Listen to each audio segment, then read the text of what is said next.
when a quiet Amish girl faces relentless bullying in the harsh Wyoming Territory of 1867. She believes she's destined to live as an outcast forever.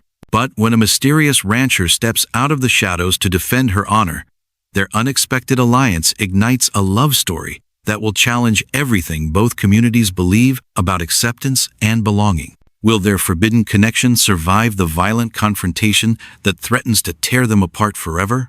The morning sun cast long shadows across the dusty main street of Cheyenne as Rebecca Yoder clutched her basket tighter, knowing that each step toward the general store would bring fresh torment. Her plain black dress and simple bonnet marked her as different in this rough Wyoming Territory town, where even the poorest women wore colorful ribbons and brass buttons to show they belonged.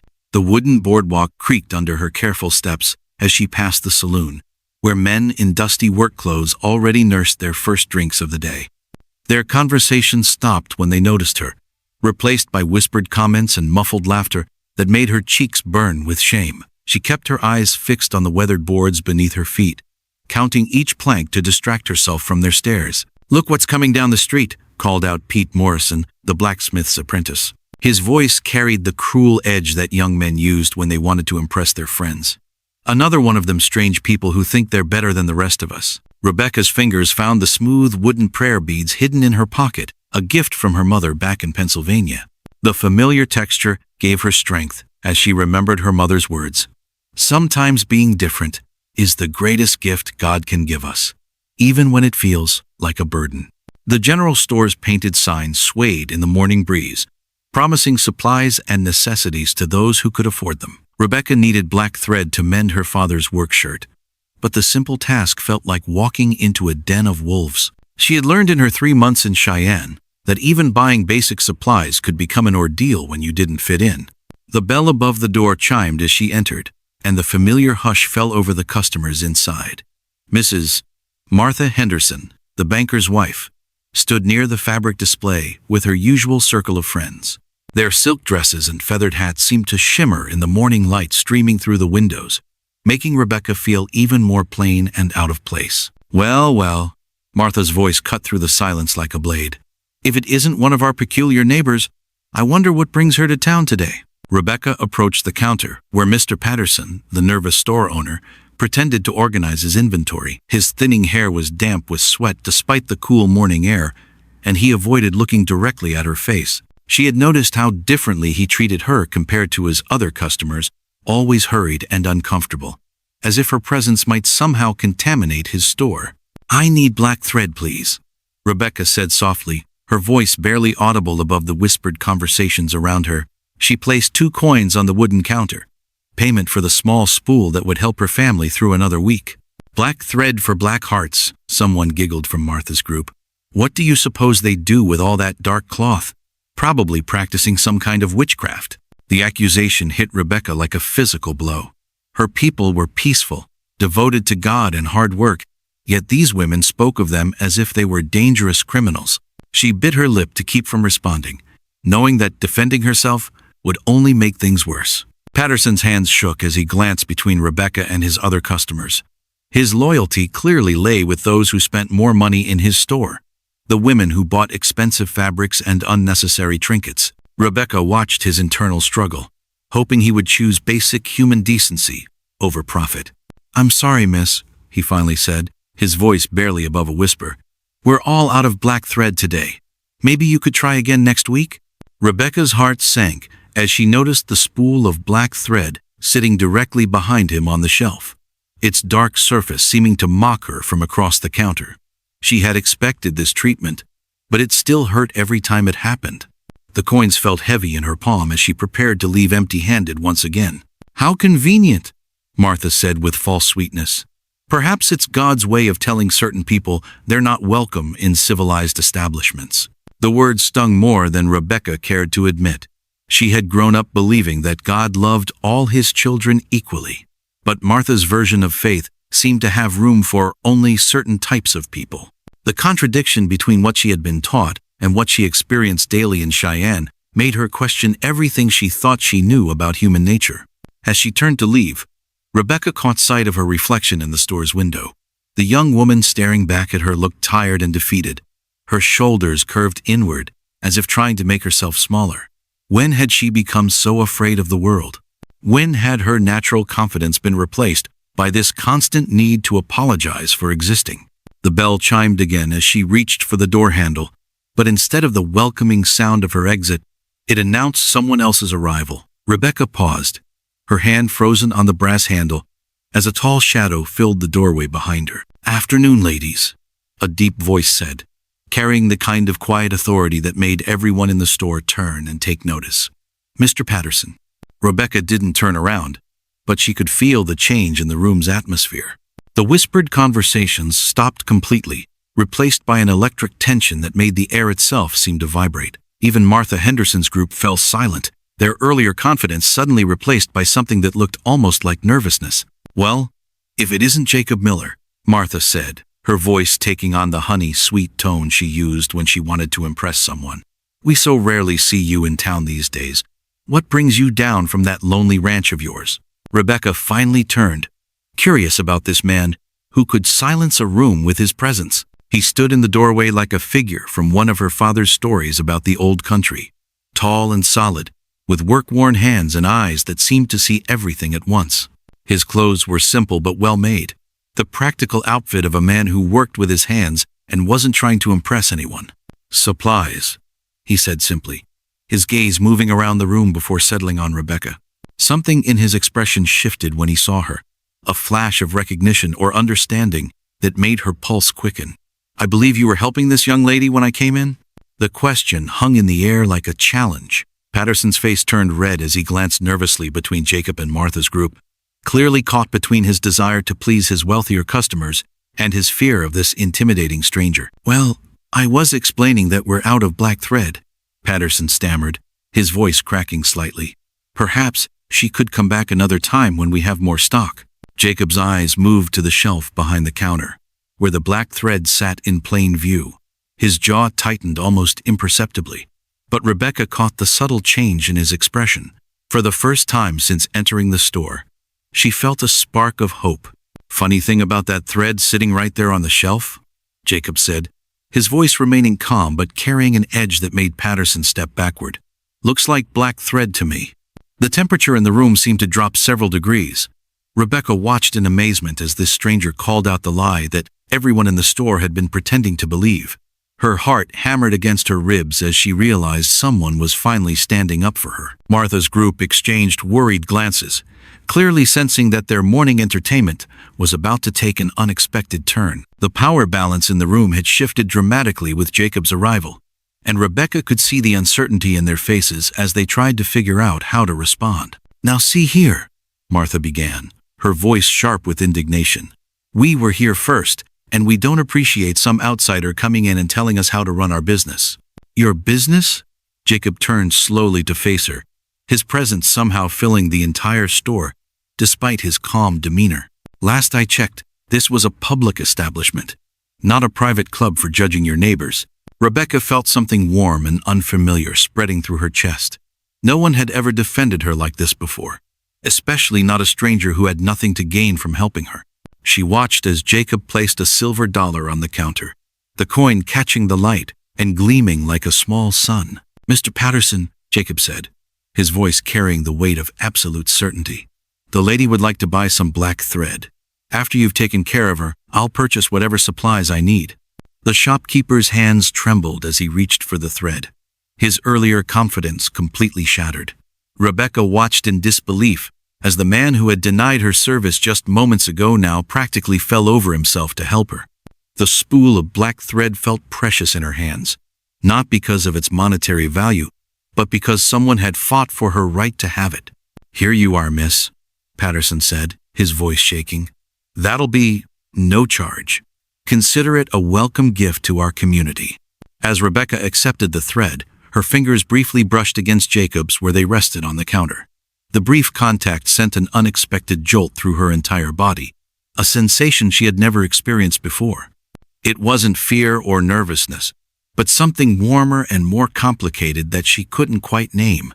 Martha's eyes narrowed as she witnessed the small exchange between them. Rebecca could see the older woman's mind working, calculating this new development and its potential threat to the social order she had worked so hard to maintain. "This isn't over, Jacob Miller," Martha said, her voice low and dangerous. "This town has standards, and we won't let them be corrupted by outside influence." Jacob tipped his hat to her with exaggerated politeness, his gesture somehow managing to be both respectful and mocking at the same time. "Then I suggest you start by setting a better example, Mrs. Henderson." The autumn wind howled across the Wyoming plains like a living thing, carrying with it the scent of approaching winter and the promise of harder times ahead. Rebecca stood at her family's kitchen window, watching the gray clouds gather on the horizon as she kneaded bread dough with steady, practiced movements. 3 weeks had passed since the incident at the general store, but the memory of Jacob Miller's kindness still warmed her heart during the coldest moments. Her father Samuel sat at the wooden table behind her, reading from their worn family Bible by the light of a kerosene lamp. His weathered hands turned the pages with the careful reverence of a man who had found comfort in those words through decades of hardship and uncertainty. The familiar sound of his quiet breathing and the rhythm of her own kneading created a peaceful atmosphere that Rebecca had learned to treasure. "The Lord is my shepherd," Samuel read aloud, his voice carrying the gentle authority that had guided their family through their difficult move to Wyoming Territory. "I shall not want. He maketh me to lie down in green pastures." Rebecca smiled as she shaped the dough into loaves, remembering how her mother used to recite the same psalm while baking bread back in Pennsylvania. Some traditions carried forward no matter how far a family traveled, creating invisible threads that connected past and present in ways that gave meaning to the simplest daily tasks. The sound of running footsteps on the porch interrupted their peaceful evening routine. David, Rebecca's younger brother, burst through the door with his face flushed from excitement and exertion. His 17-year-old frame seemed to vibrate with nervous energy as he struggled to catch his breath. "Father," he gasped, his voice cracking with the stress of whatever news he carried. "You need to come outside. Now. There's something wrong with the barn." Rebecca's hands stilled on the dough as she saw the fear in her brother's eyes. Samuel closed the Bible carefully and rose from his chair, his movements deliberate and calm despite the obvious urgency of David's message. Years of farming had taught him that panic solved nothing, but swift action often prevented disaster. "What kind of wrong?" Samuel asked, reaching for his coat and hat from the peg by the door. "Is it the animals? The roof?" "Fire," David whispered, the word hanging in the air like a death sentence. "The whole barn is burning." Rebecca's heart stopped. She abandoned her bread dough and rushed to the window, pressing her face against the cold glass to see the orange glow that now painted the darkness beyond their small farmhouse. Flames danced against the night sky like demons, consuming everything her family had worked so hard to build. "Dear God," Samuel breathed, his usual composure finally cracking. "The winter feed. The animals." They ran outside together, their feet pounding across the hard-packed earth as they raced toward the inferno that had once been their barn. The heat hit Rebecca's face like a physical blow, and she had to shield her eyes from the brilliant orange light that turned night into a hellish version of day. Other members of their small Amish community had already arrived, their dark figures silhouetted against the flames as they worked frantically to save what they could. Men carried buckets of water in an endless chain, their efforts seeming pitifully small against the massive fire that consumed everything in its path. "The horses!" Rebecca cried, scanning the crowd for any sign of their animals. "Where are the horses?" "Safe," called out Eli Byler, their neighbor and one of the community elders. "We got them out in time, praise God, the cattle too." "But the feed." He shook his head grimly, his meaning clear without words. Rebecca felt her knees go weak as she realized the full scope of their disaster. The barn had held all their winter hay, the grain that would have fed their animals through the harsh months ahead. Without it, they would have to buy feed at prices they couldn't afford, or worse, sell their livestock before winter set in. "How did it start?" Samuel asked, his voice barely audible above the roar of the flames. "Was it lightning? A lantern left burning?" Eli's face darkened as he moved closer to speak privately. "There was no lightning tonight, Samuel, and you know none of us would be careless with fire. This was set deliberately." The words hit Rebecca like a physical blow. Someone had burned their barn on purpose, destroyed their livelihood out of pure malice. She thought of Martha Henderson's parting words at the general store, her promise that the confrontation wasn't over. Who would do such a thing? David asked, his young voice filled with the kind of bewilderment that came from discovering that evil existed in the world. We've done nothing to hurt anyone. Being different is enough for some people, Samuel said quietly, his eyes reflecting the dying flames. Fear makes people do terrible things, son. Fear of what they don't understand. Rebecca watched the last of their barn collapse in a shower of sparks and burning timber. The sound echoed across the plains like thunder, carrying with it the destruction of months of hard work and preparation. She thought of her mother's prayer beads in her pocket, wondering if faith alone would be enough to carry them through this trial. We should pack up and leave, David said, his voice breaking with emotion. Go back east, where people understand us. This place, these people, they don't want us here. Running away solves nothing, Samuel replied, but Rebecca could hear the doubt creeping into his voice. We came here seeking a new life, a place where we could worship and work in peace. We will not be driven out by those who choose hatred over understanding. As the fire finally began to die down, leaving only glowing embers and the skeletal remains of their barn, Rebecca found herself thinking about Jacob Miller. She wondered if he knew what had happened, if he would care that the family he had defended was now facing ruin. The thought of his strong, steady presence brought her a small measure of comfort in the darkness. The sound of approaching horses made everyone turn. Rebecca's heart raced as she wondered if their attackers had returned to finish their work or gloat over their success. Instead, she saw a familiar figure dismounting from his horse, his face grim with purpose and concern. Jacob Miller strode toward them through the smoke and ash, his boots crunching on the debris scattered around the burned barn. His eyes took in the destruction with the quick assessment of a man who understood both farming and the cruelty that some people were capable of inflicting on others. I saw the fire from my ranch, he said, addressing Samuel directly. I came as soon as I could. I'm sorry for your loss. Samuel nodded, studying this English stranger who had come to their aid. Rebecca could see her father weighing Jacob's words and actions, trying to understand what motivated this man to involve himself in their troubles. Thank you for coming, Samuel said simply. We will rebuild, God willing. Our faith teaches us that all things happen for a reason, even when we cannot see that reason clearly. With respect, sir, Jacob said, his voice carrying a hard edge that Rebecca had never heard before. This wasn't God's work. This was deliberate, and whoever did it isn't finished. They want you gone, and they'll keep escalating until they succeed or someone stops them. The blunt words sent a chill through Rebecca that had nothing to do with the night air. She had hoped that their persecution would end with small slights and social rejection. But Jacob's assessment suggested something far more dangerous was coming. We do not fight, Samuel said firmly, his voice carrying the weight of generations of peaceful tradition. Violence only breeds more violence. We will endure what we must and trust in God's protection. I'm not asking you to fight, Jacob replied, his eyes moving to Rebecca before returning to her father. I'm asking you to let me help. You need allies in this territory, people who understand how your enemies think and operate. Rebecca felt her heart skip as she realized Jacob was offering to stand with them against whatever came next. The gesture was both thrilling and terrifying, representing a level of protection she had never dared hope for. And what do you gain from this alliance? Samuel asked, his tone carefully neutral. You barely know us, and helping us could bring trouble to your own doorstep. The question hung in the air like smoke from the dying fire. Rebecca held her breath, waiting for Jacob's answer, and somehow knowing that it would change everything for all of them. Jacob was quiet for a long moment, his eyes reflecting the orange glow of the embers. When he finally spoke, his voice was soft but filled with conviction. Maybe I'm tired of watching good people suffer while cowards hide behind their fear and hatred. Maybe I believe that everyone deserves a chance to live in peace, regardless of how they choose to worship or dress. He paused, and Rebecca felt the weight of his gaze as it found hers across the smoky darkness.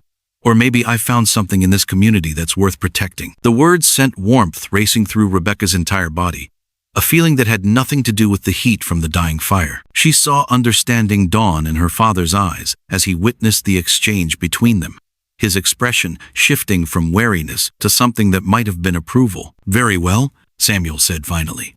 We welcome your help, Mr. Miller, but I want you to understand that we will not compromise our beliefs or our way of life, no matter what threats we face. I wouldn't ask you to, Jacob replied, Your strength comes from staying true to who you are, not from becoming like those who hate you. As the community began the long process of cleaning up and planning their next steps, Rebecca found herself working alongside Jacob to gather salvageable items from the ruins. Their shoulders brushed occasionally as they moved through the debris, and each contact sent small jolts of awareness through her body. "This won't end here," Jacob said quietly, his voice meant for her ears alone. "They'll try something else, probably soon. You need to be careful, Rebecca. Don't go into town alone, and stay close to your family." The use of her first name sent a flutter through her stomach, but his warning sobered her quickly.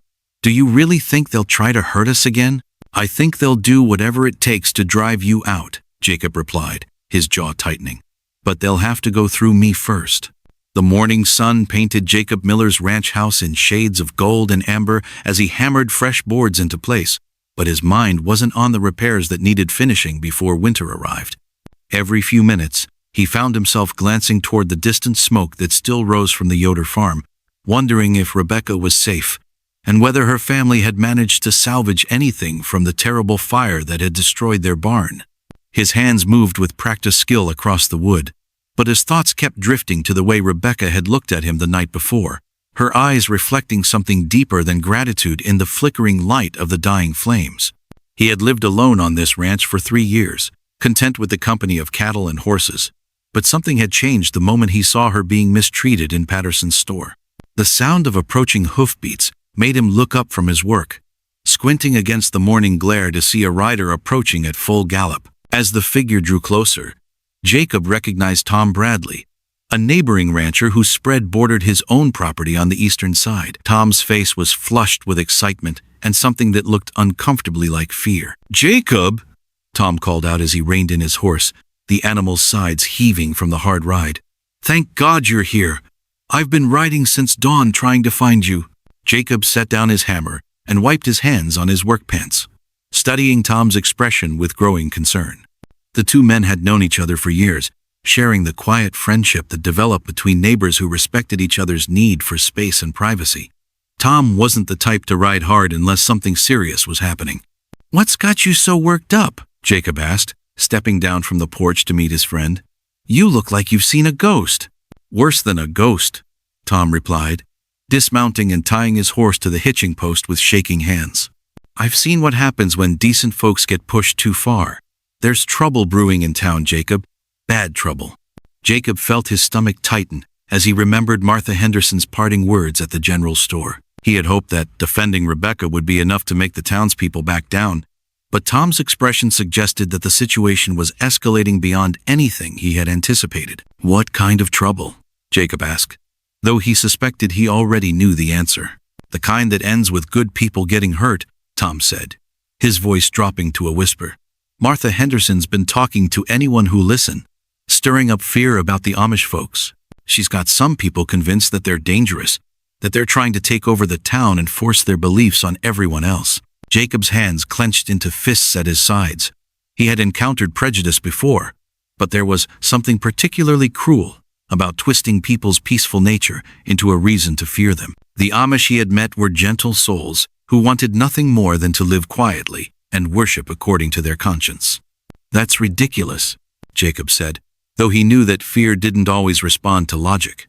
"Anyone who spent 5 minutes around those people knows they're not dangerous. They won't even raise their voices in an argument, let alone threaten anyone."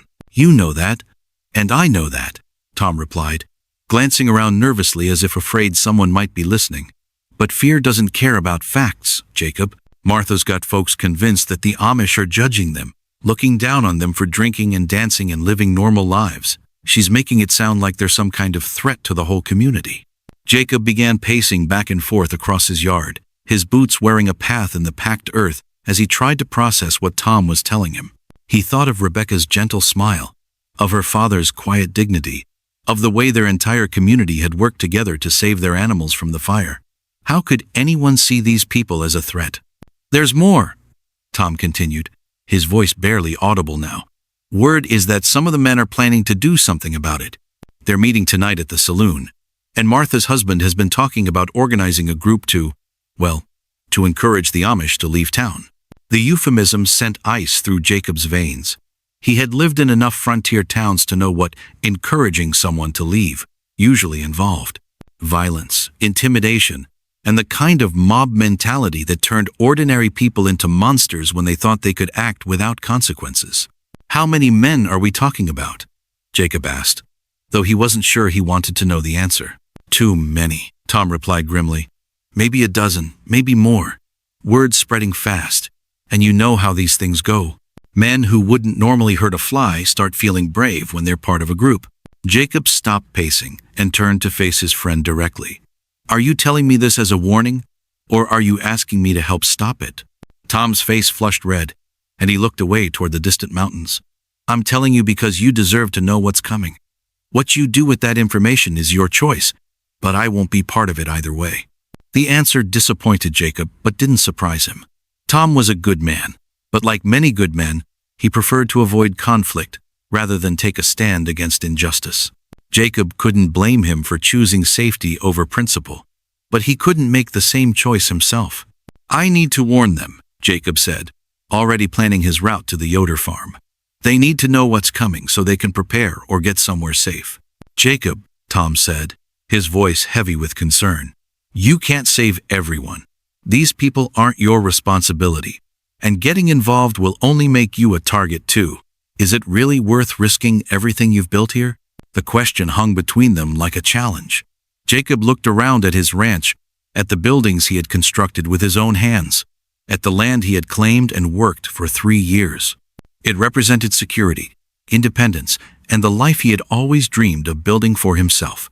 But when he closed his eyes, he saw Rebecca's face in the firelight, heard her soft voice thanking him for standing up for her, felt the brief touch of her fingers against his when she had accepted the thread from Patterson's store. Some things, he realized, were worth more than security. "Yes," Jacob said simply, "it's worth it."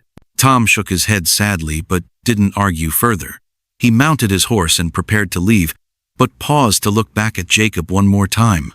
"Be careful, friend. Once you cross this line, there's no going back to the way things were." Jacob watched his friend ride away, understanding that their relationship had probably changed forever. Tom would always wonder if Jacob had chosen the right path, and Jacob would always wonder if Tom had chosen the coward's way out. But there was no time for regrets now.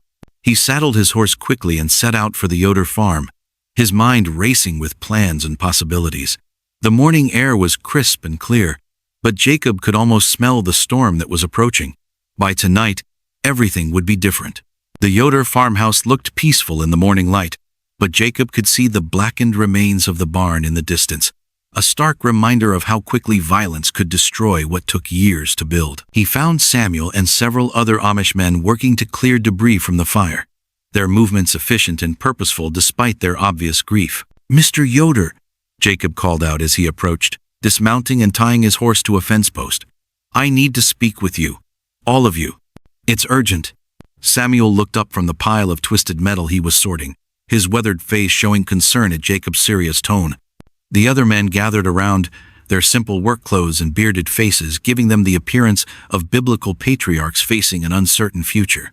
"What is it?" Samuel asked, setting down the piece of metal he had been examining. "Has something else happened?" Jacob took a deep breath, knowing that his next words would shatter the fragile peace these people had been trying to rebuild. "There's going to be trouble tonight. Martha Henderson has been stirring up fear in town, and some of the men are planning to come here. They want to force you to leave." The words hit the group like a physical blow. Several of the younger men stepped forward, their faces showing a mixture of fear and anger that Jacob had never seen in their peaceful community before. Even Samuel's calm composure cracked slightly as he processed the implications of what Jacob was telling them.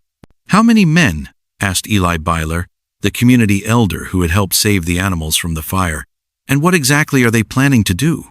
"I don't know the details," Jacob admitted, "but I know it won't be a friendly conversation. They're meeting at the saloon tonight to organize, and they'll probably come here afterward when they're full of whiskey and courage."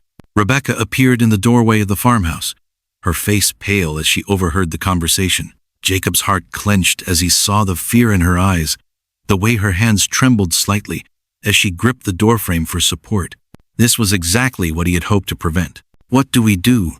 she asked, her voice barely above a whisper. "Father, What do we do? Samuel was quiet for a long moment, his eyes moving from his daughter to Jacob and back again. When he finally spoke, his voice carried the weight of difficult decisions and uncertain futures. We could leave, he said slowly. Pack what we can and go somewhere else. Start over in a place where people might be more accepting. No, Rebecca said, her voice gaining strength. We've done nothing wrong. Why should we run from our own home? Jacob felt a surge of admiration for her courage, but he also understood the impossible position her family was in. They were peaceful people facing a violent threat, believers in non-resistance, confronting those who respected only force. There might be another way, Jacob said, the beginnings of a plan forming in his mind. What if you weren't alone when they came? What if they found more than just a few peaceful families? Samuel's eyes sharpened as he understood what Jacob was suggesting. You would stand with us? Against your own people? They're not my people, Jacob said firmly.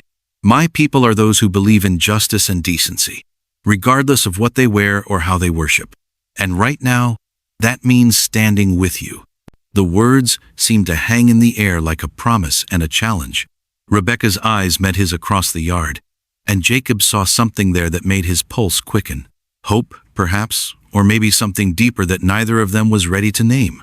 One man against a dozen won't make much difference, Eli said practically. We appreciate your courage, but we can't ask you to sacrifice yourself for our sake. You're not asking, Jacob replied. I'm offering. And besides, who says I have to be alone? The afternoon sun cast long shadows across the main street of Cheyenne as Jacob Miller walked purposefully toward the sheriff's office, his boots echoing on the wooden boardwalk with the steady rhythm of a man who had made up his mind about something important. Behind him, the town buzzed with the kind of nervous energy that always preceded trouble, as if the very air itself was holding its breath. Sheriff Coleman looked up from his desk when Jacob entered, his weathered face showing neither surprise nor welcome at the sight of his visitor. The two men had known each other for years, sharing the wary respect that developed between those who understood that law and justice weren't always the same thing in frontier towns.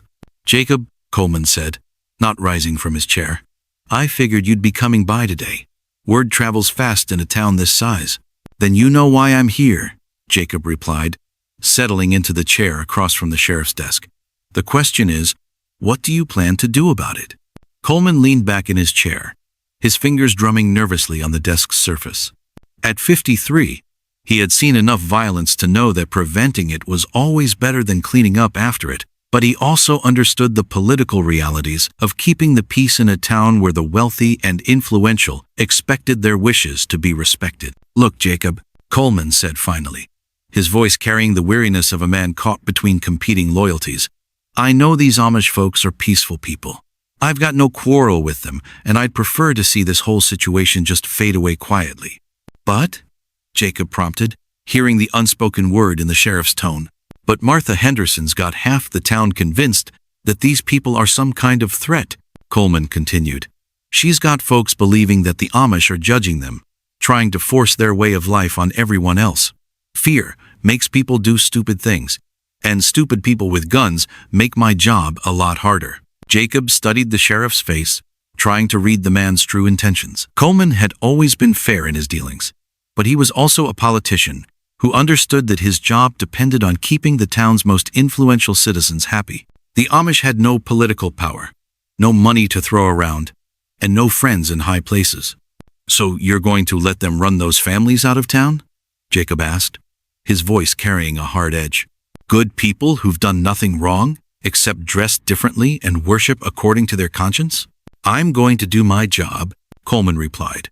But his tone suggested that even he wasn't entirely sure what that meant in this situation.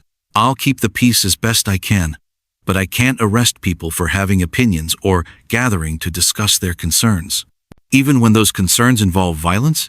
Jacob pressed. Even when they're planning to terrorize innocent families? Coleman's face flushed slightly, and he looked away toward the window that faced the main street. I haven't heard anything about specific plans for violence. People talk big when they're angry, but that doesn't mean they'll actually do anything. Jacob leaned forward in his chair, his eyes boring into the sheriff's. You know as well as I do that mobs don't stop with talk. Once they get worked up enough, once they've had enough whiskey to make them brave, They'll do whatever it takes to get what they want. And what exactly do you want me to do? Coleman asked, his voice rising slightly. Arrest half the town for having a meeting? Lock up Martha Henderson for expressing her opinions? I've got to follow the law, Jacob, not what I think might happen. The frustration in the sheriff's voice was genuine, but Jacob could also hear the fear underneath it. Coleman was a good man trying to do an impossible job. Caught between his duty to protect all citizens and his need to maintain order in a town that was rapidly dividing along lines of prejudice and fear. I want you to be there, Jacob said simply. When they come for the Amish families, I want you to be there to remind them that the law applies to everyone, not just the people who look and think like them. Coleman was quiet for a long moment, his eyes studying Jacob's face with the careful attention of a man trying to read another's true intentions.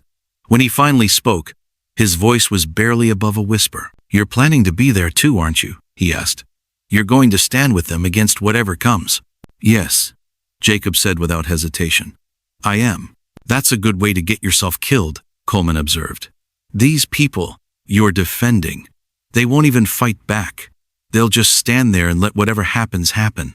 Is that really worth dying for? Jacob thought of Rebecca's gentle smile, of her father's quiet dignity, of the way their entire community had worked together to save their animals from the fire. He thought of the courage it took to maintain your beliefs when the whole world seemed to be against you, and the strength required to respond to hatred with love. Yes, he said again. It is. Coleman sighed heavily and stood up from his desk, moving to the window to look out at the town he had sworn to protect. The afternoon light caught the silver in his hair, making him look older than his years and highlighting the weight of responsibility he carried on his shoulders. I'll be there, he said finally. I can't promise I'll be able to stop anything, but I'll be there to make sure the law is followed as much as possible. Jacob felt a surge of relief at the sheriff's words, but he also knew that one lawman wouldn't be enough to stop a determined mob. He needed more allies, more voices of reason that could help tip the balance away from violence and toward justice. Thank you, Jacob said, standing to leave. That means more than you know. Just be careful, Jacob, Coleman called out as he reached the door. Once you take a stand like this, there's no going back. You'll have enemies in this town for the rest of your life. Jacob paused in the doorway, considering the sheriff's warning. He thought of his peaceful ranch, of the quiet life he had built for himself, of all the things he might lose by involving himself in this conflict. Then he thought of Rebecca's eyes in the firelight, and knew that some things were worth any price. I can live with that, he said, and stepped out into the afternoon sun. The saloon was already crowded when Jacob arrived, despite the early hour. Men who should have been working their farms or tending their businesses stood around in small groups, their voices low and urgent as they discussed the situation that had brought them together. The air was thick with tobacco smoke and the smell of whiskey, creating an atmosphere that seemed to encourage reckless bravery. Jacob spotted several men he recognized from around town, faces that belonged to neighbors and acquaintances, who had always seemed reasonable and fair-minded, but tonight, influenced by fear and alcohol, they looked like strangers capable of terrible things. Well, look who decided to join us, called out Pete Morrison, the blacksmith's apprentice who had taunted Rebecca on the street. I didn't expect to see you here, Miller. Thought you might be too busy protecting your new friends. The comment drew chuckles from several men, but Jacob could see the nervousness underneath their bravado. They knew he was there for a reason, and they weren't entirely sure what that reason might be. I'm here to talk sense, Jacob said, his voice carrying clearly across the crowded room. Before anyone does something they'll regret. The only thing we'll regret, said Bill Henderson, Martha's husband, is letting these people establish a foothold in our town. They think they're better than us, with their plain clothes and their holier-than-thou attitudes. Have any of you actually talked to these people? Jacob asked, looking around the room at faces that showed varying degrees of hostility and uncertainty. Do you know anything about what they actually believe? Or are you just afraid of what you don't understand? We know enough, Henderson replied, his voice slurred slightly from the whiskey he had been drinking. We know they judge us for living normal lives, for enjoying a drink or a dance. We know they want to change this town into something that suits their narrow view of how people should live. Jacob felt his patience wearing thin as he listened to the lies and misconceptions that had been repeated so often they had taken on the weight of truth. That's not what they want, he said firmly. They want to be left alone to live according to their beliefs, just like you want to be left alone to live according to yours. Then why don't they dress like normal people? Demanded another voice from the crowd. Why do they have to make a show of being different? Because their faith teaches them that simple living and modest dress are ways of honoring God, Jacob replied. Just like your faith might teach you other things that seem strange to outsiders.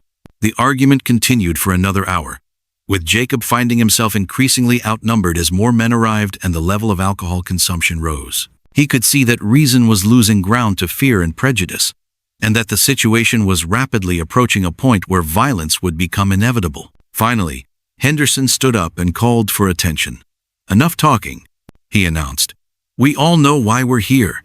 These people need to understand that they're not welcome in our town, and talking isn't going to convince them to leave. A chorus of agreement rose from the crowd, and Jacob felt his heart sink as he realized that his efforts to prevent violence had failed. These men had already made up their minds, and nothing he could say would change their course. What exactly are you planning to do? Jacob asked, though he suspected he already knew the answer. We're going to pay them a visit, Henderson said with a cold smile. We're going to explain the situation to them in terms they'll understand. And if they don't listen, well, accidents happen on frontier farms all the time. The threat was clear, and Jacob felt anger rising in his chest like a tide. These men were talking about terrorizing innocent families, about using fear and violence to drive out people whose only crime was being different. I won't let you do this, Jacob said, his voice carrying the weight of absolute conviction. I'll stand with them, and I'll fight anyone who tries to hurt them. The room fell silent as men processed what Jacob had just said. They had expected him to voice objections, perhaps to try to talk them out of their plans, but they hadn't expected him to throw down such a direct challenge. You're 1 man against 20, Henderson said, his voice carrying a mixture of surprise and grudging respect. Are you really willing to die for these people? Jacob looked around the room at faces that had once been friendly, at neighbors who had become enemies, at the price of standing up for what was right in a world that often rewarded cowardice and cruelty. If that's what it takes, he said simply. Yes. The thunder of 20 horses pounding across the Wyoming plains shattered the peaceful evening quiet as Martha Henderson led her angry mob toward the Yoder farm, their torches flickering like angry eyes in the growing darkness. Behind her rode men she had turned from neighbors into enemies, their faces twisted with the kind of hatred that grows when fear meets whiskey and finds a target to blame for all of life's disappointments. Rebecca stood at her family's kitchen window, watching the orange dots of light grow larger in the distance, her heart hammering against her ribs like a trapped bird. She had known this moment would come, but seeing it approach still filled her with terror that made her legs feel weak and her hands shake uncontrollably. The peaceful life her family had tried to build in Wyoming Territory was about to be destroyed by people who couldn't stand the sight of anyone different from themselves. Father, she whispered, her voice barely audible above the sound of her own rapid breathing. They're coming, just like Jacob said they would. Samuel Yoder looked up from his Bible, his weathered face showing the strain of a man who had spent the day preparing for violence while praying it wouldn't come. Around him, the other men of their small Amish community sat in silent prayer, their simple clothes and bearded faces giving them the appearance of biblical patriarchs facing an impossible test of faith. How many? Samuel asked, his voice steady despite the fear that flickered in his eyes. Too many, Rebecca replied, pressing her face against the cold glass to get a better view of the approaching riders. Maybe 20 men, all carrying torches and weapons. They're riding fast, like they're eager to get here and finish what they started with the barn. The room fell silent, except for the sound of nervous breathing and the distant thunder of hoofbeats drawing closer with each passing second. Rebecca thought of her mother's prayer beads in her pocket, wondering if faith would be enough to protect them from the violence that was racing toward their farm like a wildfire across dry grass. Where is Jacob? Asked Eli Byler, the community elder whose calm voice had guided them through countless difficulties. He promised he would be here when they came. He'll come, Rebecca said with more confidence than she felt. He gave his word, and he's not the kind of man who breaks promises. But even as she spoke, doubt crept into her mind like poison. Jacob was just 1 man against 20, and she knew that even his courage had limits. What if he had decided that helping them wasn't worth dying for? What if he had realized that standing with her family would only make him a target without changing the outcome? The sound of a single horse, approaching from the opposite direction, made everyone turn toward the front door. Rebecca's heart leaped as she recognized the familiar silhouette of Jacob Miller dismounting from his horse, his movements quick and purposeful despite the overwhelming odds he faced. "Thank God," she breathed, feeling some of the tension leave her shoulders. He came. Jacob burst through the door without knocking, his face grim with determination and something else that Rebecca couldn't quite identify. His clothes were dusty from hard riding, and she could see the weight of responsibility in his eyes as he looked around the room at the peaceful people who were depending on him for protection. "They're about 5 minutes behind me," he said without preamble. 20 men, all armed, all drunk enough to be dangerous. Henderson's leading them, and Martha's been filling their heads with lies about what you people represent. "What do we do?" David asked, his young voice cracking with fear. "Father says we can't fight them, but we can't just let them destroy everything we've built here." Jacob's eyes moved to Rebecca, and she saw something there that made her pulse quicken despite the danger they faced. "There might be another way," he said slowly. "But it's going to require trust, and it's going to require courage from all of you." "What kind of courage?" Samuel asked, his tone wary but interested. "The courage to stand up for yourselves without violence," Jacob replied. "The courage to face down a mob with nothing but faith and the truth on your side." Before anyone could respond, the thunder of hoofbeats reached the farmhouse, and orange torchlight began to flicker through the windows. Rebecca felt her stomach clench as she heard the sound of men shouting, their voices rough with alcohol and hatred. "This is it," Jacob said quietly. "Whatever happens, remember that they're afraid of you because you represent something they don't understand. Don't let their fear make you afraid of who you are." The front door burst open without warning, and Martha Henderson strode into the room like an avenging angel, her eyes blazing with righteous fury. Behind her came her husband Bill and a dozen other men, their faces flushed with drink and the kind of excitement that comes from being part of something larger than themselves. "Well, well," Martha said, her voice dripping with false sweetness. "Look what we have here. The whole nest of troublemakers, all gathered together in one place. You're not welcome here," Samuel said, rising from his chair with the quiet dignity that had always marked his character. "This is private property, and you have no right to enter our home." "We have every right," Bill Henderson snarled, his hand resting on the pistol at his hip. "This is our town, and we decide who belongs here and who doesn't." Jacob stepped forward, positioning himself between the intruders and the Amish families. "Actually, you don't," he said, his voice carrying the kind of authority that made even angry men think twice.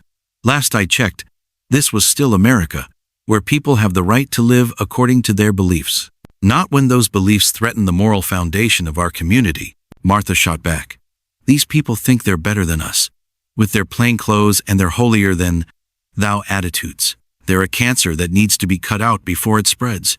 "The only cancer here is the hatred you're spreading," Jacob replied, his voice remaining calm despite the tension crackling through the room. "These people have done nothing but try to live in peace, and you've turned that into a crime." The confrontation might have escalated into violence at that moment, but a new voice suddenly cut through the tension like a blade. "That's enough!" Sheriff Coleman appeared in the doorway, his badge glinting in the torchlight, and his hand resting on his weapon. Behind him came 3 deputies, their presence immediately changing the dynamic in the room, as the mob realized they were no longer facing defenseless victims. "Sheriff," Martha said, her voice taking on a wheedling tone, "thank goodness you're here. We were just explaining to these people that they need to find somewhere else to live." "By breaking into their home with weapons?" Coleman asked, his voice carrying the weight of official authority. "By threatening peaceful citizens who haven't broken any laws?" "We're not threatening anyone," Bill Henderson protested, but his hand moved away from his pistol. "We're just trying to protect our community from outside influence." "By terrorizing families? By burning barns?" Coleman's voice hardened. "I know what happened here last week, Henderson. I know who was responsible for that fire, and I know what you're planning to do tonight." The accusation hung in the air like smoke, and Rebecca saw several of the men exchange nervous glances. They had come expecting to face defenseless victims, not a sheriff who knew about their earlier crimes. "You can't prove anything," Henderson said, but his voice lacked conviction. "And even if you could, these people don't belong here. They're disrupting the natural order of things. The natural order? Jacob's voice carried a note of disbelief. You mean the order where people like you decide who gets to live in peace and who doesn't? I mean the order where normal people don't have to feel judged by self-righteous fanatics, Martha spat. Where children can grow up without being exposed to strange ideas about how they should live. What's strange about treating people with kindness? Rebecca asked, her voice cutting through the tension with surprising strength. What's strange about working hard and helping your neighbors? The question seemed to catch Martha off guard, and for a moment, she struggled to find a response. Rebecca pressed her advantage, stepping forward despite the danger. You say we judge you, but we've never said a word against how you choose to live, she continued. You say we're trying to change your town, but all we've done is try to build a life for ourselves. The only judgment here is coming from you. Don't you dare lecture me, Martha snarled, her composure finally cracking. You and your kind think you're so pure, so perfect, but you're just people, flawed and sinful like the rest of us. Yes, Rebecca said simply. We are just people, flawed and sinful, trying to do our best with the life God gave us, just like you. The simple admission seemed to deflate some of the tension in the room. Several of the men who had come with the mob looked uncomfortable, as if they were seeing the situation from a different perspective for the first time. This is getting us nowhere, Coleman said, his voice cutting through the moment of uncertainty. Henderson, you and your men need to leave. Now, before someone gets hurt and I have to start making arrests. You can't protect them forever, Martha said, her voice low and dangerous. This community won't stand for having these people among us. One way or another, they'll have to go. Maybe, Jacob said quietly. But it won't be tonight. And it won't be because of threats and violence. The standoff continued for another tense moment, with both sides facing each other across the small room like armies preparing for battle. Then, slowly, the mob began to retreat, their torches flickering as they moved back toward the door. This isn't over, Henderson said as he reached the threshold. We'll be watching, and we'll be waiting. One mistake, one step out of line, and we'll be back. We'll be ready, Jacob replied, his voice carrying a promise that made the other man's eyes narrow with anger. The morning sun painted the Wyoming sky in shades of gold and crimson as Rebecca walked slowly through her family's vegetable garden, her fingers trailing across the tomato plants that had somehow survived the first frost of the season. The events of the previous night felt like a dream, but the trampled earth around their farmhouse and the lingering smell of torch smoke in the air reminded her that the confrontation had been all too real. Her father, Samuel, worked nearby, repairing fence posts that had been damaged when the mob's horses had crowded too close to their property. His movements were steady and methodical, but Rebecca could see the weight of worry in his shoulders, the way he kept glancing toward the road, as if expecting trouble to return at any moment. The community is talking about leaving, Samuel said without looking up from his work. Elder Byler thinks we should pack up and try to find a more welcoming place. Somewhere, people might be more accepting of our ways. Rebecca felt her heart sink at the words. They had worked so hard to build a life here, to create something meaningful from the raw frontier land. The thought of abandoning everything they had accomplished felt like admitting defeat, like letting hatred win over hope. What do you think we should do? She asked, though she suspected she already knew her father's answer. I think we should pray for guidance, Samuel replied, his voice carrying the patience of a man who had faced difficult decisions before. And we should remember that sometimes the Lord calls us to stand firm, even when standing firm seems impossible. The sound of approaching horses made them both tense. But Rebecca's fear turned to relief when she recognized Jacob Miller's familiar silhouette riding toward them. He had spent the night at their farm, sleeping in the barn to make sure the mob didn't return, and she had found herself grateful for his presence in ways that went beyond simple protection. Morning, Jacob said as he dismounted, his voice carrying the weariness of a man who had slept little and worried much. I've been thinking about what Henderson said last night, about this not being over. And? Samuel asked, setting down his hammer to give Jacob his full attention. And I think he's right, Jacob replied grimly. They're not going to give up just because the sheriff showed up once. They'll wait, and they'll plan, and they'll try again when they think we're not ready. Rebecca felt a chill that had nothing to do with the morning air. So what do we do? How do we protect ourselves against people who are determined to drive us out? We make allies. Jacob said, his voice taking on a note of determination.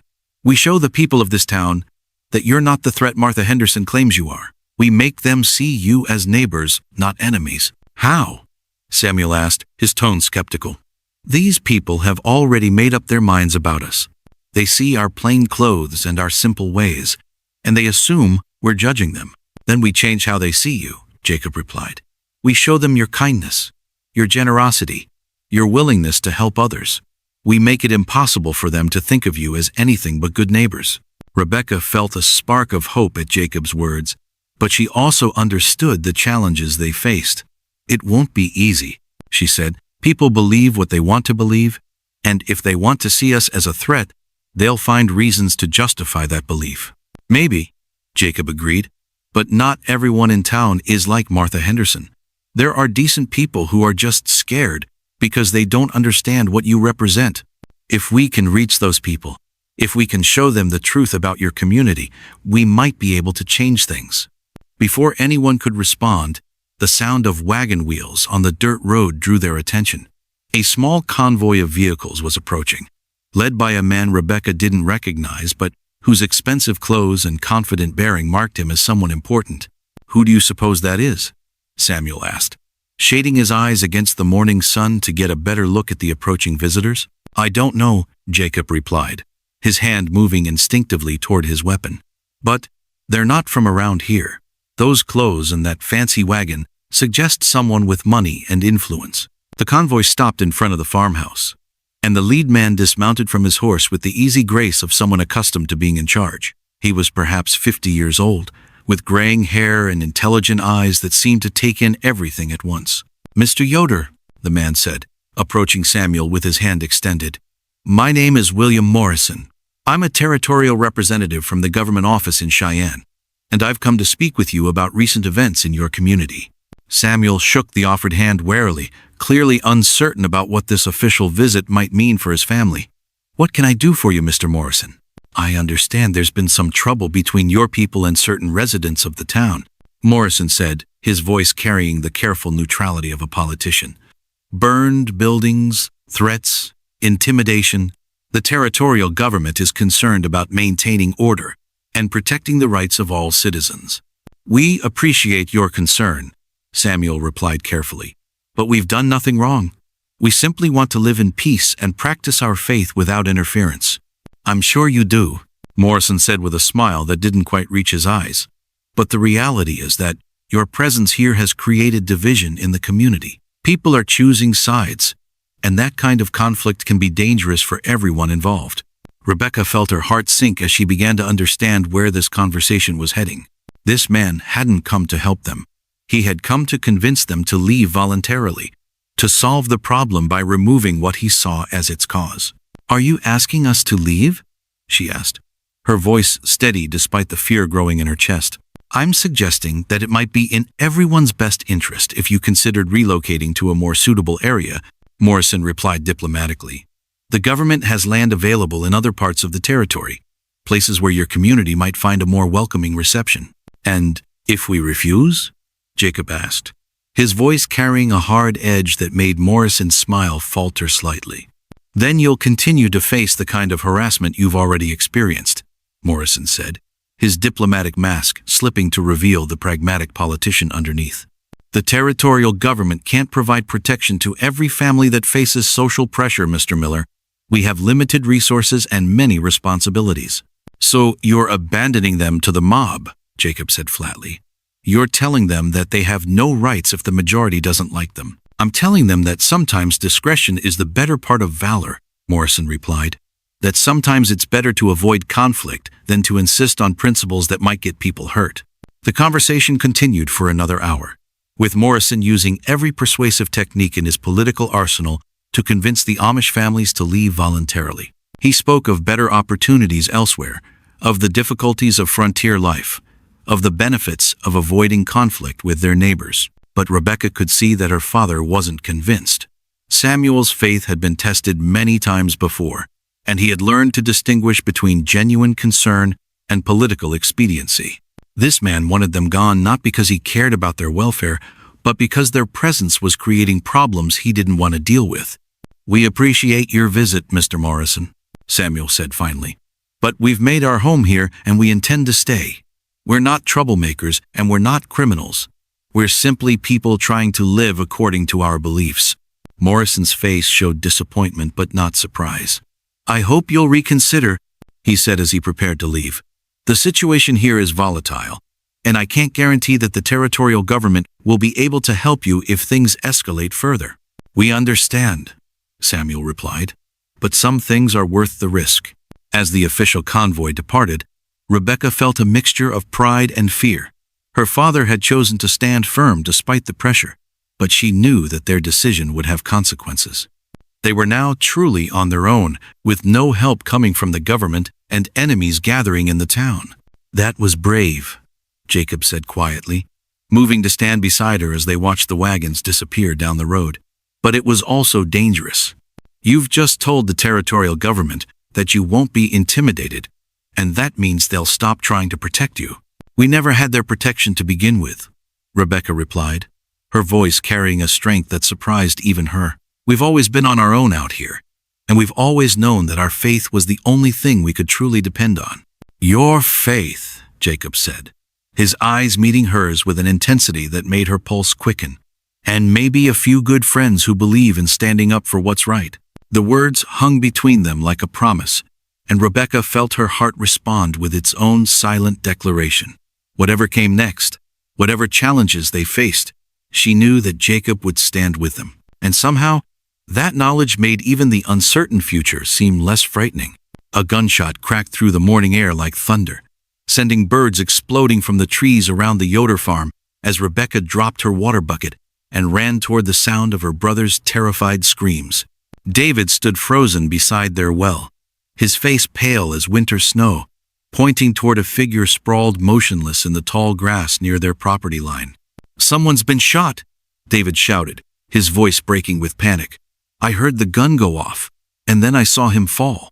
Rebecca's heart hammered against her ribs as she raced across the uneven ground, her long skirt catching on brambles and her breath coming in short gasps. Behind her, she could hear her father and the other men running to catch up, their heavy boots pounding against the earth like drums of war. The fallen figure was a stranger, a young man dressed in the rough clothes of a traveling merchant, his face twisted with pain as he clutched his bleeding shoulder. His horse stood nearby, its eyes rolling white with fear, still saddled and loaded with packages that suggested he had been on his way to town when disaster struck. "Help me," the stranger gasped, his voice barely above a whisper.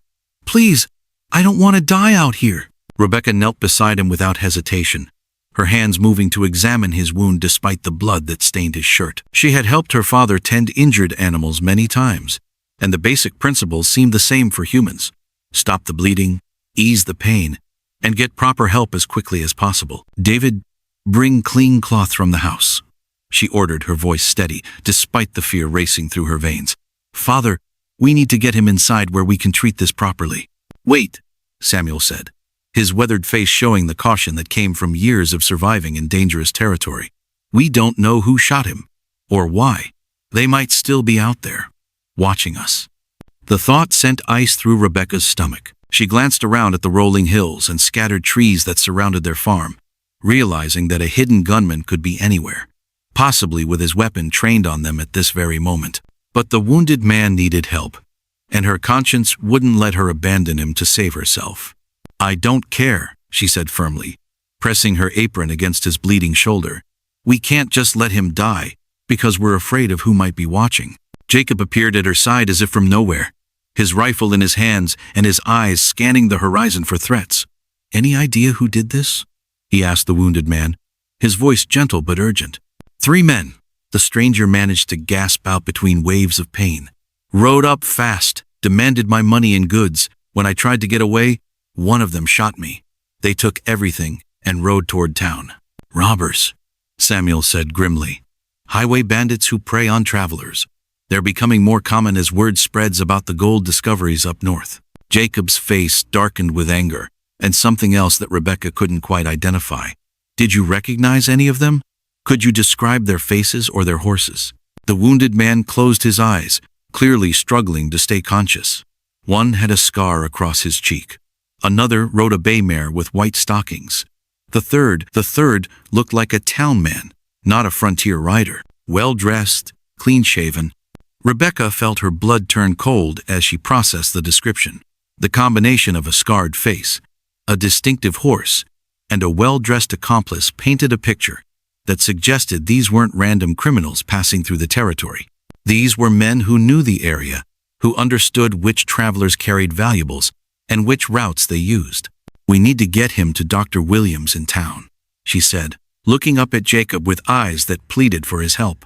"He's lost too much blood, and that bullet needs to come out properly." "Taking him to town might be exactly what they want," Jacob replied, his voice heavy with concern.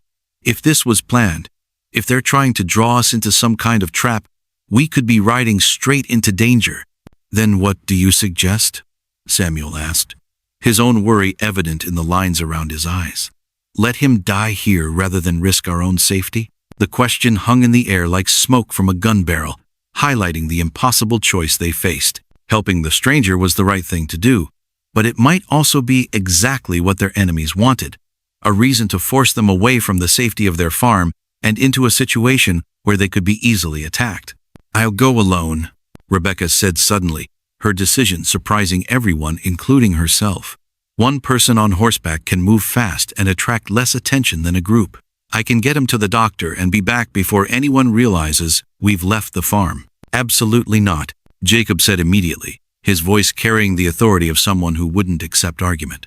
"You're not riding into town alone, not with bandits operating in the area and half the population already hostile toward your family." "Then come with me," Rebecca replied, meeting his gaze directly. "Help me save this man's life, and worry about the consequences later." The challenge in her voice seemed to settle something in Jacob's mind. He looked down at the wounded stranger, then back at Rebecca's determined face, and she could see him weighing the risks against the moral imperative of helping someone in need. "All right," he said finally, "but we go armed, we stay alert, and we don't take any unnecessary chances. If this is a trap, we're going to be ready for it." Within minutes, they had the wounded man loaded into the back of Jacob's wagon, cushioned with blankets and as comfortable as they could make him, given the circumstances. Rebecca climbed up beside Jacob on the driver's seat, her father's rifle across her lap, and her mother's prayer beads wrapped around her wrist like armor against the unknown dangers ahead. "Be careful," Samuel called out as they prepared to leave. "Trust no one completely, and remember that people aren't always who they appear to be." The journey to town took nearly an hour, with Jacob driving carefully to avoid jostling their injured passenger too severely. The wounded man drifted in and out of consciousness, sometimes mumbling about his attackers, and sometimes calling out for someone named Mary, who was apparently waiting for him in Denver.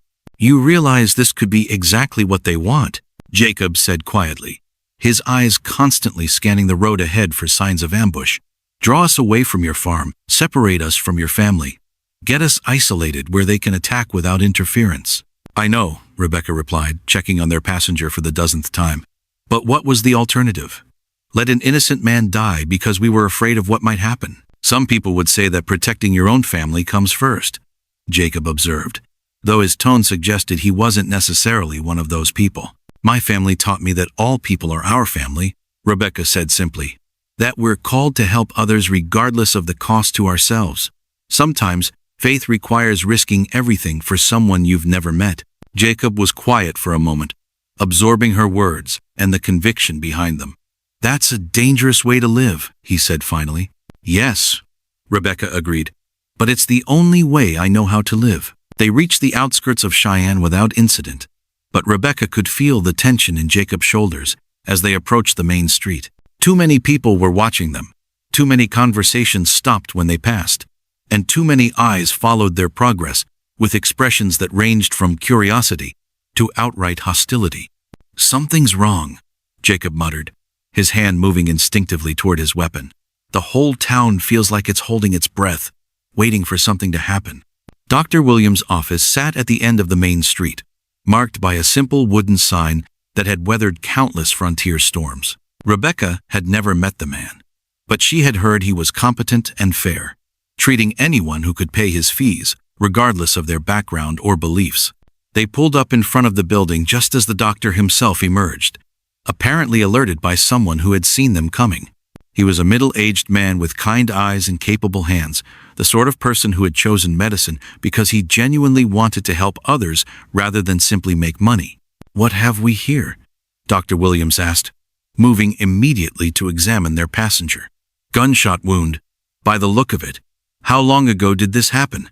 "About 2 hours," Rebecca replied, climbing down from the wagon to help carry the wounded man inside. "He was robbed by 3 men on horseback. Lost a lot of blood but stayed conscious most of the way here." "Robbers, you say?" The doctor's face darkened as he processed this information. "That's the 3rd incident this month. Someone's been targeting travelers on the roads around here, and they're getting bolder." As they carried the stranger into the doctor's office, Rebecca caught sight of several familiar faces watching from across the street. Martha Henderson stood with her usual group of followers, their expressions suggesting they had been discussing something important before being interrupted by the arrival of the wagon. "Jacob," Rebecca whispered urgently, "look who's watching us." Jacob followed her gaze and cursed under his breath. "They know we're here," he said grimly. "Whatever they've been planning, our arrival just gave them the perfect opportunity to put it into motion." The doctor's office fell into tense silence as Rebecca held the wounded stranger's hand while Dr. Williams prepared his instruments. But through the window she could see Martha Henderson gathering more people in the street, their animated gestures suggesting they were planning something that wouldn't end well for anyone in the building. "Hold still now," Dr. Williams murmured to his patient, his skilled hands moving to clean the wound. "This is going to hurt, but I need to get that bullet out before infection sets in." Rebecca watched the doctor work, admiring his steady hands and gentle manner, but her attention kept drifting to the growing crowd outside. What had started as Martha's usual circle of followers was rapidly expanding to include men she didn't recognize, faces that carried the hard edges of people accustomed to violence. "Jacob," she whispered, nodding toward the window, "we might have a problem." Jacob moved to peer through the glass, his face growing grim as he took in the scene developing in the street. "More than a problem," he said quietly. "That's not just an angry crowd anymore. Those are the same men who came to your farm, plus some new faces I don't like the look of." The wounded stranger groaned as Dr. Williams probed for the bullet, his face pale and sweaty despite the cool temperature in the office. "How much longer?" Rebecca asked the doctor, her voice tight with worry. "Few more minutes," Williams replied, without looking up from his work. "But if there's trouble brewing outside, you might want to consider leaving before it gets worse." "We can't leave him," Rebecca said firmly. "Not when he's helpless and depending on us for protection." "Noble sentiment," the doctor observed, finally extracting the bullet with a satisfied grunt.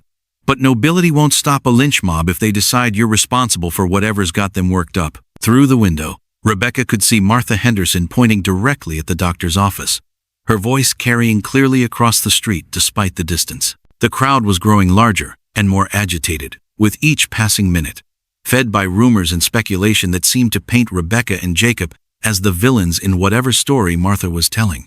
"What are they saying?" Rebecca asked, straining to hear the specific accusations being leveled against them. "From what I can make out," Jacob said grimly, "they're claiming we're involved with the robbery, that we brought the wounded man here as part of some scheme to divert attention from our real crimes." The accusation was so absurd that Rebecca almost laughed, but the angry faces outside made it clear that logic and truth weren't driving the crowd's emotions. Fear and prejudice had created a story that made them feel justified in their hatred, and facts wouldn't be allowed to interfere with that narrative. "That's insane," she protested. "Why would we rob someone and then bring them for medical help? What possible sense would that make?" "Angry mobs don't need to make sense," Dr. Williams observed, finishing his work on the bullet wound. "They just need someone to blame for their problems. And right now, you folks seem to be the most convenient target." A rock crashed through the window, sending glass shards across the floor and making everyone duck for cover. Outside, the crowd had surged closer to the building, their voices raised in a chant that sent chills down Rebecca's spine.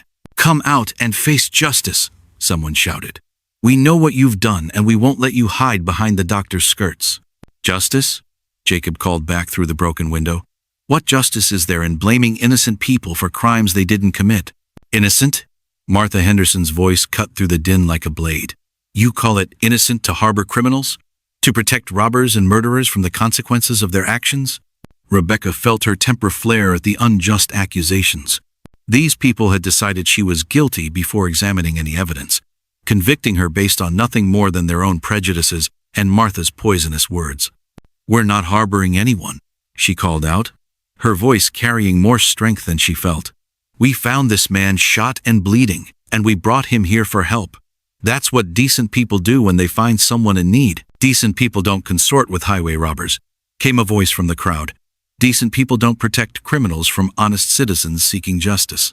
The only criminals here are the ones who shot an innocent man and stole his goods," Jacob replied, his voice hard with anger. "If you want justice, go find the real robbers instead of attacking the people who tried to help their victim." The argument might have continued indefinitely, but a new voice suddenly cut through the chaos with the authority of someone accustomed to being obeyed. Sheriff Coleman pushed through the crowd, his badge glinting in the afternoon sun and his hand resting on his weapon. "What's all this about?" Coleman demanded, his eyes moving from the broken window to the angry faces surrounding the building. "Martha, what's got everyone so worked up?" "These people are protecting criminals," Martha replied, her voice taking on the reasonable tone she used when she wanted to sound rational. "They brought a wounded robber to town and are trying to help him escape justice." "Is that so?" Coleman looked up at the broken window where Jacob stood. "Miller, what's your side of this story?" "We found a man shot by robbers on the road near the Yoder farm," Jacob called down. "We brought him here for medical treatment because it was the right thing to do. Now this crowd wants to string us up for being good Samaritans." Coleman's weathered face showed the weariness of a man caught between competing versions of truth. "Anyone actually see these people commit a robbery?" he asked the crowd. "Any witnesses to actual crimes?" The question produced shuffling feet and downcast eyes, but no actual evidence. Martha's face flushed with anger as she realized her accusations weren't going to stand up to official scrutiny. "Sometimes you don't need to see a crime to know it's been committed," she said defensively. "Sometimes the evidence speaks for itself." "What evidence?" Coleman pressed. "A wounded man who claims he was robbed? People who brought him for help? That's not evidence of guilt, Martha. That's evidence of good Samaritan behavior." The sheriff's words seemed to take some of the wind out of the crowd's sails, but Rebecca could see that the anger hadn't dissipated entirely. These people wanted someone to blame for their fears and frustrations, and logical arguments weren't going to satisfy that need completely. "Why don't we ask the victim himself?" Coleman suggested. "If he was robbed, he can tell us who did it. If these people were involved, he'll be able to identify them." Dr. Williams appeared at the broken window, his medical bag in hand and his face showing professional concern. "The patient is stable now," he announced. "Weak from blood loss, but conscious and able to speak clearly." "Bring him out here," Coleman ordered. "Let's get this settled once and for all." A few minutes later, the wounded stranger appeared in the doorway, supported by Jacob and looking pale but alert. His eyes moved over the crowd with confusion and growing alarm as he realized he had become the center of some kind of controversy. "Sir," Coleman said formally, "these people claim you were robbed by highway bandits. Can you tell us what happened?" "3 men stopped me on the road," the stranger said, his voice weak but clear. "They demanded my money and goods. When I tried to ride away, one of them shot me. These folks," he gestured toward Rebecca and Jacob, "found me bleeding and brought me here for help. They probably saved my life." "And can you describe the men who robbed you?" Coleman continued. "One had a scar across his left cheek," the wounded man replied. "Another rode a bay mare with white stockings. The third was well-dressed, like a town man rather than a frontier rider." A murmur went through the crowd as people processed this description. Several faces showed recognition, and Rebecca saw more than one person glance nervously toward the edges of the group where men matching those descriptions might be standing. "Well-dressed, you say?" Coleman repeated, his eyes moving over the crowd with new interest. "Like someone from town rather than a drifter." The implications of the wounded man's testimony were clear to everyone present. The robbers weren't mysterious strangers passing through the territory. They were local men, possibly people standing in the very crowd that had gathered to demand justice. "That doesn't prove anything," Martha said quickly, but her voice lacked its earlier conviction. "Descriptions can be wrong, especially from someone who's been shot and is probably confused." Confused about being robbed and shot? Jacob asked skeptically. I think he'd remember something like that pretty clearly. The point is, Coleman said firmly, there's no evidence that these people were involved in any crime. In fact, all the evidence suggests they acted as good citizens should when they found someone in need of help. The crowd began to disperse slowly, their earlier anger replaced by embarrassment and uncertainty. Some people slipped away quietly, apparently realizing they had been manipulated into supporting an unjust cause. Others lingered, still muttering about outsiders and the changes coming to their peaceful town. Martha Henderson stood at the center of the diminishing crowd, her face flushed with humiliation and rage. She had been publicly proven wrong, her accusations shown to be baseless, and her attempt to turn the town against Rebecca had backfired spectacularly. This isn't over, she said quietly, her words meant for Rebecca's ears alone. You may have won this round, but there will be others, and next time, you won't be so lucky. Rebecca met the older woman's gaze steadily, no longer intimidated by threats and bluster. There doesn't have to be a next time, she said gently. We could be neighbors instead of enemies, if you'd let us. Never, Martha spat. This town will never accept your kind, no matter how many people you save or how much good you pretend to do. With that, she turned and walked away, her remaining followers trailing behind like the remnants of a defeated army. Rebecca watched them go, feeling a mixture of sadness and relief that this particular confrontation was over. Well, Dr. Williams said, breaking the tension, that was more excitement than I usually see in a month. But the important thing is that my patient is going to recover, thanks to your quick thinking and courage. Anyone would have done the same thing, Rebecca said modestly. No, Jacob corrected her, his eyes soft with admiration. Not everyone would have risked their own safety to help a stranger. What you did today took real courage. As they prepared to return home, Rebecca realized that something fundamental had changed during their time in town. She had stood up to an angry mob, faced down false accusations, and emerged stronger than before. The frightened girl who had once cowered in Patterson's store was gone, replaced by a woman who knew her own worth and wasn't afraid to defend it. The journey back to the farm was peaceful. The wounded stranger stable enough to sit up and take notice of the beautiful Wyoming landscape around them. But Rebecca's mind was already racing ahead to the challenges that still awaited them, and the knowledge that Martha Henderson's defeat would only make her more determined to find another way to drive the Amish families from their new home. Spring arrived in Wyoming Territory, with a gentle warmth that seemed to wash away the bitter memories of the previous autumn's conflicts. And Rebecca Yoder stood in her flourishing garden, watching her tomato seedlings reach toward the morning sun, like tiny green prayers made visible. The year 1868 had brought changes she could never have imagined when her family first arrived in this hostile land, transformations that went far deeper than the seasonal cycles of planting and harvest. The sound of children's laughter drifted across the yard as young ones from both the Amish community and the town played together, their games creating bridges between worlds that adults had spent months trying to tear apart. Rebecca smiled as she watched little Sarah Patterson chase David's youngest sister around the vegetable rows, remembering how the shopkeeper's daughter had once hidden behind her mother's skirts whenever Rebecca entered the store. Hard to believe it's only been 8 months. Jacob's voice came from behind her, warm with the contentment of a man who had found his place in the world. Sometimes it feels like those dark days happen to different people entirely. Rebecca turned to face him, her heart still quickening at the sight of his gentle smile, despite the months they had spent working side by side to build something beautiful from the ashes of hatred and fear. People can change, she said softly. Even when it seems impossible, even when everyone has given up hope. The transformation hadn't been immediate or easy. Martha Henderson had left town quietly after the confrontation at the doctor's office, her influence broken by the public revelation of her lies and manipulation. Without her poisonous voice stirring up fear and resentment, other residents had gradually begun to see the Amish families as neighbors rather than threats. It had started with small gestures. Mrs. Patterson bringing soup when Eli Byler's wife fell ill. Young Tom Bradley asking Samuel for advice about crop rotation. Dr. Williams joining the Amish men for their barn raising, when the community decided to rebuild bigger and better than before. Each act of kindness had planted seeds of understanding that bloomed into genuine friendship. The children make it look so easy, Jacob observed, watching the mixed group of youngsters invent a new game that seemed to involve equal parts tag and hide and seek. They don't see differences the way adults do. They just see potential friends. Maybe that's what we forgot as we got older, Rebecca replied. The simple truth that people are just people, regardless of how they dress or worship. Fear makes us forget our shared humanity.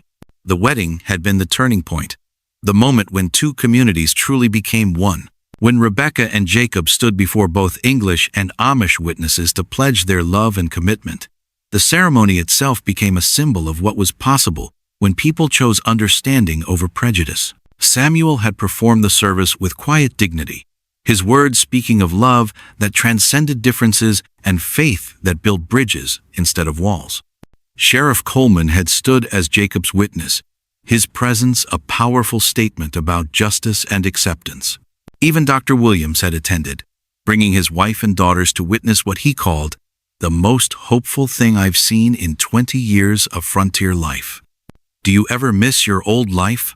Rebecca asked Jacob, reaching up to touch the simple wooden cross he now wore alongside his wedding ring. The solitude, the freedom from complicated relationships and community obligations.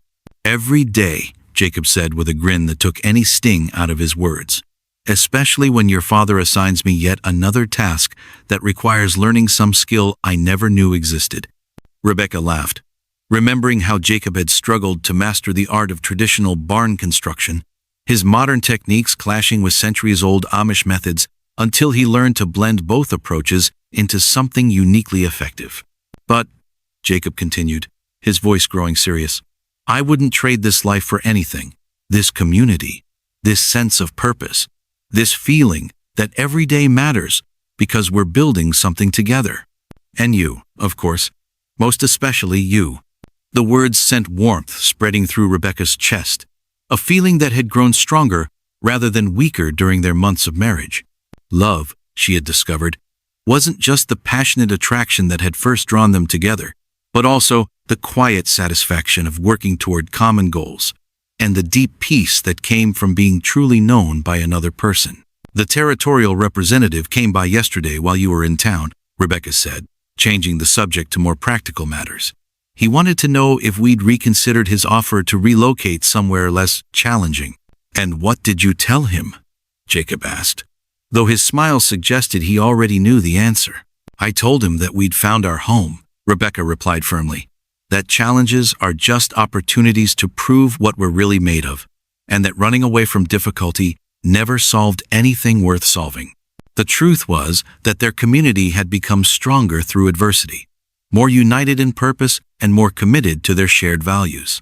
The attacks and persecution they had faced had revealed what truly mattered, stripping away everything superficial to expose the bedrock of faith and love that sustained them. Besides, Rebecca added with a mischievous glint in her eyes, someone needs to keep teaching the local ranchers how to properly rotate their crops. Half of them still think good farming is just a matter of luck and prayer.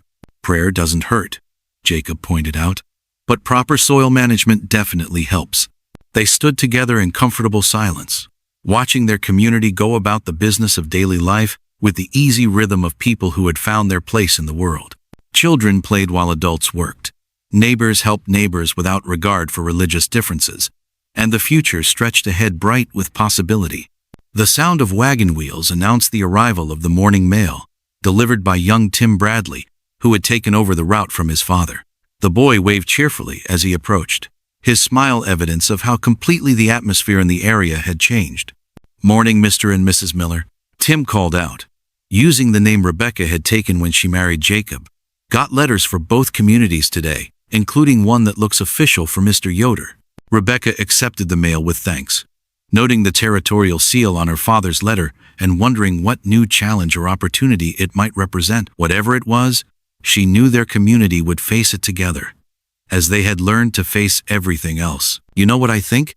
Jacob said as they walked back toward the house where Samuel waited to review the day's tasks and plans. I think we're living proof that the things that make us different aren't nearly as important as the things that make us human.